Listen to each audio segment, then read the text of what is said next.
to limit who can do it with your videos. Hi guys, in this video I will show you how to limit who can do it with your videos on TikTok.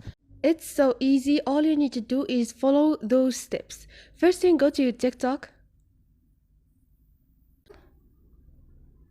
and click on those three buttons up there. Now click on setting and privacy.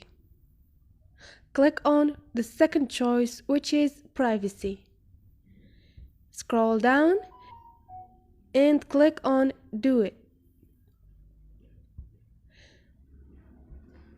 Now all you need to do is limit who can do it with your videos.